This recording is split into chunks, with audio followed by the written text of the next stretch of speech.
Evolución económica de los sistemas económicos del mundo. Como administrador se debe saber que existen diversos sistemas económicos, como son el capitalismo, la economía dirigida, el socialismo y la economía mixta. Toma de decisiones éticas, la gran E o Enron Corp. Enron Corp fue una de las 3 mejores compañías para trabajar en ellas. Fue una compañía dinámica y vigorosa. Jeffrey Skilling pensaba no ser convencional era un buen negocio, ya que los más rebeldes eran los que daban las ideas convencionales. Kennedy Leley, su fundador, consiguió expandir la compañía haciendo que creciera más allá de sus actividades. Usted, un analista financiero felizmente empleado en Enron, el cual tenía más responsabilidades ya que se empezó a formar como una persona clave para los informes financieros. En uno de sus informes tuvo que buscar los informes contables para ver de dónde venían los ingresos, pero estos no existían. Y al acudir donde su jefe y superior inmediato, les había dicho que lo había inventado. El dilema ético. ¿Está usted obligado a obedecer a su jefe y falsificar las fuentes de ingresos? Sí se puede decir que puede estar obligado, ya que necesita del empleo para poder sobrevivir, pero si tiene un nivel de ética y moral, debe de hacer lo posible por no hacerlo. El capitalismo. El capitalismo, también conocido como sistema de iniciativa privada, se basa en la competencia de mercados y en la privatización.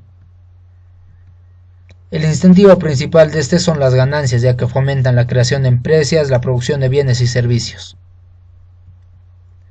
Consecuentemente, la competencia entre estos mercados hace que se encuentren formas más eficientes de seguir ganando dinero y de no quebrar, como son el TLC, en los cuales a veces se benefician los dos, pero en la mayoría de casos solo se beneficia uno de las empresas.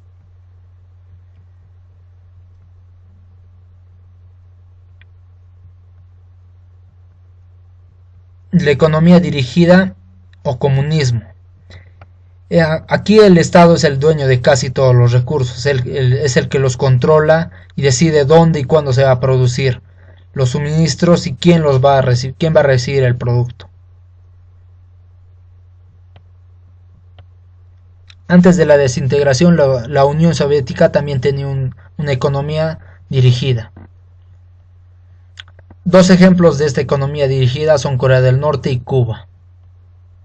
El socialismo. El socialismo se basa básicamente en el control del Estado de las industrias básicas e importantes como son el transporte, comunicación, servicios públicos. El socialismo se dice que es la ciencia del ejemplo. Los sistemas de la economía mixta. Uno de esos sistemas se puede ver en Canadá, ya que utilizan y aplican varios sistemas económicos. Otro se puede ver en Gran Bretaña, como las empresas de comunicaciones, transporte, servicios públicos que son controladas por el Estado. Asimismo, también servicios de salud y ciudadanos que son brindados por empresas privadas que desempeñan las demás actividades, como en Suecia. Acá podemos ver un pequeño cuadro sobre la propiedad de las empresas en el capitalismo, que son de propiedad privada y la intervención del gobierno es mínima. La mayor parte de las empresas son propiedad pública. Las industrias básicas como ferrocarriles son servicios privados. Y en la economía mixta, las empresas y la tierra son propiedad privada. El control de los mercados, el capitalismo, es de comercio libre o nulo en el control del gobierno. La economía dirigida, control total de los mercados por parte del gobierno.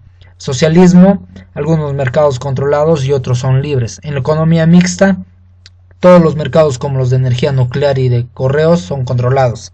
Los incentivos laborales, el capitalismo tiene muchos incentivos para poder trabajar. En cambio, la economía dirigida no tiene ningún incentivo para poder trabajar duro. El socialismo tiene incentivos del sector privado, igual que el capitalismo, incentivos del sector público, iguales a los de una economía dirigida. La economía mixta, incentivos del sector privado iguales al del capitalismo y pocos incentivos en el sector público. La administración de las empresas en el capitalismo es administrada por sus dueños o por administradores profesionales. La economía dirigida es centralizada a manos de una burocracia pública. En el socialismo existe mucha planificación y regularización por parte del gobierno. En la economía mixta, la administración en manos del sector privado igual al capitalismo. Y en el pronóstico para el 2020, en el capitalismo un crecimiento constante, en la economía dirigida ningún crecimiento o tal vez la desaparición, en el socialismo estable y tal vez con un ligero crecimiento, y en la economía mixta un crecimiento continuo. La revisión de conceptos. ¿En qué consiste el capitalismo y por qué está creciendo? El capitalismo consiste en el mercadeo y en el concepto de varias empresas privadas. ¿Por qué está creciendo? Este está creciendo porque el mundo se está globalizando y abre sus puertas a nuevos mercados. ¿En qué consiste el socialismo y por qué sigue gozando de popularidad? El socialismo consiste mayormente en que el Estado regula y controla las empresas privadas y públicas, y sigue gozando de popularidad ya que el socialismo ayuda al pueblo y no mucho al empresario privado. ¿Por qué razón la mayor parte de las economías son mixtas? Son mixtas, como se ha podido ver, ya que necesitan de ambas para poder sobrevivir, como en Canadá, en Suecia, en Gran Bretaña. Le paso la palabra a mi compañero Mijail Garrido. Gracias.